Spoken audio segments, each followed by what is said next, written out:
د عبرت څلور لنډې او وړې کیسې.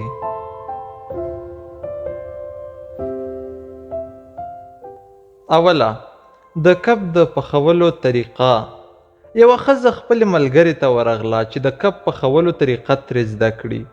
ولیدل چې ملګري یې د کب سر او لکۍ پرې کوي مخکې له دې چې پوخ یې کړي.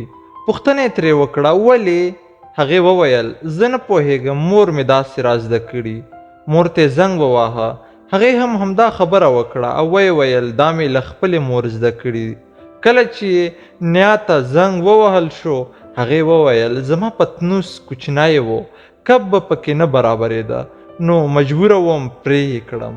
درس: ډېر خلک داسې عادتونه یا طریقې تعقیبوي چې د اصلي سبب یا منطق پرته وي، یوازې ځکه یې ترسره کوي چې له پلرونو ورپاتې وي، بې له دې چې د اصل څېړنه یې وکړي. دویمه کیسه: له پروانې یعنې شاپرک سره مرسته. یو سړي یوې پروانې ته کتل چې له خپل پوخ ځالې څخه د وتلو هڅه کوي. ډېره هڅه یې وکړه خو وروسته ودرېده. د سړي زړه پرې وسوځېد او ځاله یې لږه څیرې کړه چې پروانه ترې ووځي. پروانه راووتله خو د الوتلو توان یې نه درلود، ځکه وزرونه یې لا نه وو پیاوړي شوي. درس: ستونزې او مبارزې زموږ د ودې لپاره اړینې دي. که نور موږ ته تل اسانه لاره راوباسي موږ به هیڅکله قوي نه شو. درېیمه کیسه: درې مزدوران. یو انجینر د جوړېدو لاندې ودانۍ ته ولاړ.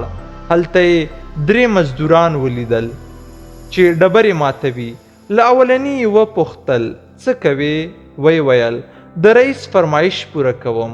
له دویم یې وپوښتل، ویې ویل ډبرې په ښکلو شکلونو برابروم. له دریم یې وپوښتل، ویې ویل زه یوه لوړه او دنګه ماړۍ جوړوم. درس: کار هماغه یو دی خو نظرونه توپیر لري. د ځان انګېرنه د ژوند لیدلوری ټاکي. څلورمه کیسه: د هدیې او ډالۍ غم. یو سړي خپلې مېرمنې ته وویل راځه د مور لپاره یوه هدیه واخله، ته خو ښه ذوق لرې. مېرمنې له حسده تر ټولو ارزانه او بې خونده هدیه واخیسته. سړي هماغه هدیه ورته د شپې خپلې مېرمنې ته ډالۍ کړه او ویې ویل ما غوښتل ته خپل ځان ته هدیه غوره کړې ځکه ستا خوښې ته ارزښت ورکوم. مېرمن سخته پښیمانه شوه. درس: که موږ نورو ته هم هغه څه وغواړو چې ځان ته یې غواړو نړۍ به ښکلې شي. حسد، کینه او ځان غوښتنه بنده کړئ او مه یې کوئ. وروستی پیغام: که د خلکو خبرې دې وځوروي نو ځان مه ځوروه. ډېر فکر مه کوه چې ولې یې وویل یا ولې یې وکړل. لومړی پر الله باور ولره، بیا په خپل ځان. پایله: دا کیسې ساده دي خو ژور درس لري. د ژوند لپاره لارښوونې دي. که پلي یې کړو هم به مو ذهن خلاص شي او هم به مو زړونه نرم شي. د سعادت ټي وي ټولو درنو اورېدونکو، دغه وه زموږ د نن ورځې ویډیو چې ما سید سعادت تر تاسې در ورسوله. هیله ده چې خوښه شوې مو وي.